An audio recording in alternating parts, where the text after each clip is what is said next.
Kalau ini titik tidak benar, harusnya kan kasihan mereka. Sudah ini investasi.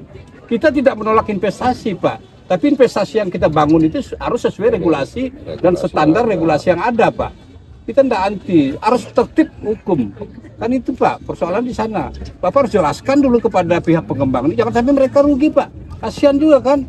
Ya saya objektif saja.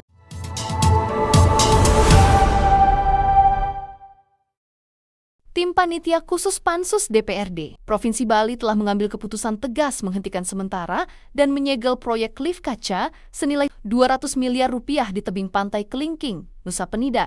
Keputusan ini diambil saat sidak pada Jumat 31 Oktober 2025 yang mengungkap serangkaian pelanggaran berat oleh pengembang PT Bangun Nusa Property. Pansus yang dipimpin Imadi Suparta menemukan bahwa proyek ini melanggar Perda Tata Ruang (RT/RW) karena dibangun di zona mitigasi bencana atau zona perlindungan. Hasil pengukuran menunjukkan pondasi lift hanya berjarak 15 meter dari tebing, jauh melanggar batas minimum pembangunan yang ditetapkan sebesar 100 meter. Selain pelanggaran lokasi, perizinan proyek juga dinilai cacat hukum. Pansus menemukan bahwa surat dari Dinas PUPR dan DKP yang dijadikan dasar izin ternyata hanya keterangan situasi lapangan, bukan rekomendasi teknis resmi. Proyek juga tidak memiliki dokumen AMDAL dan diduga terjadi kekeliruan klasifikasi risiko. Proyek berisiko tinggi di tebing curam diklasifikasikan sebagai risiko rendah dalam sistem OSS, sehingga izin diterbitkan tidak sesuai kewenangan. Dari aspek keselamatan dan budaya, proyek ini juga bermasalah. Desain bangunan modernnya dianggap merusak arsitektur lokal Bali, serta belum mengantongi rekomendasi dari Dinas Kebudayaan karena berdekatan dengan pura. Kemudian dari Dinas Perizinan juga Perda 5 2005 itu dipertimbangkan enggak mengenai arsitektur Bali.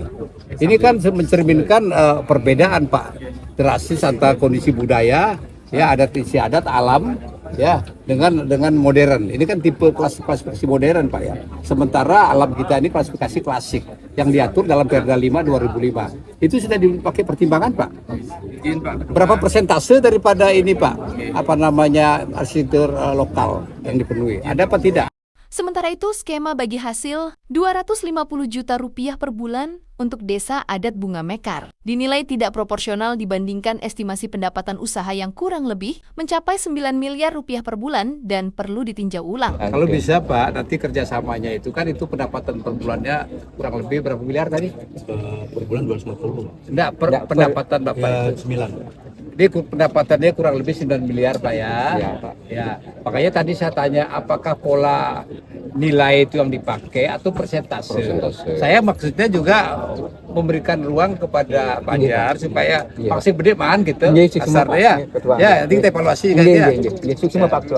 Di samping itu, Kasat Pol PP Bali Inyoman Dewa Darmadi yang turut hadir dalam sidak menegaskan, laporan dari Dinas Ketenagakerjaan dan Energi Sumber Daya Mineral, Provinsi Bali menyebut kegiatan pemasangan lift di tebing Kelingking belum memenuhi syarat K3. Kesimpulan dari Disnaker Tenaga Kerja bahwa pertama, lokasi pemasangan lift di Pantai Kelingking tidak termasuk tempat kerja meskipun berada di area terbuka tebing pantai. Yang kedua, kegiatan pemasangan lift belum memenuhi ketentuan K3 karena dilakukan oleh perusahaan non-PJ K3 tanpa petunjuk resmi.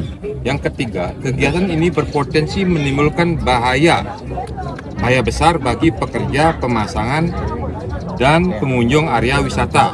Yang keempat, belum dilakukan pengesahan gambar teknis dan izin pemasangan lift dari Kemenaker RI sehingga melanggar kewajiban administrasi. Yang kelima, walaupun lift belum beroperasi, pengusaha wajib memenuhi seluruh syarat keselamatan kerja pada tahap konstruksi.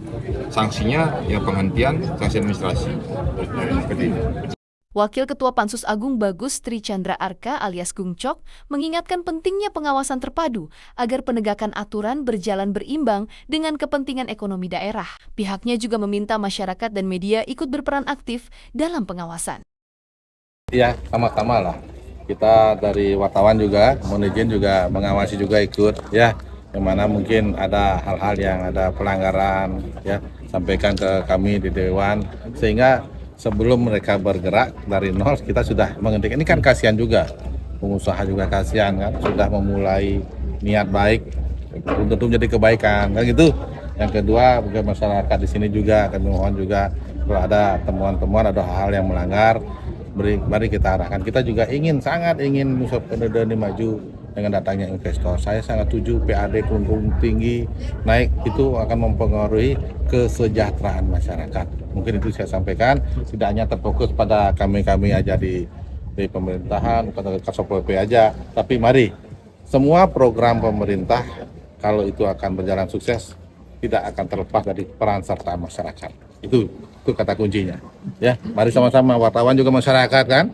Nah, mari kita sama-sama melihat, mengawasi, memelihara semua.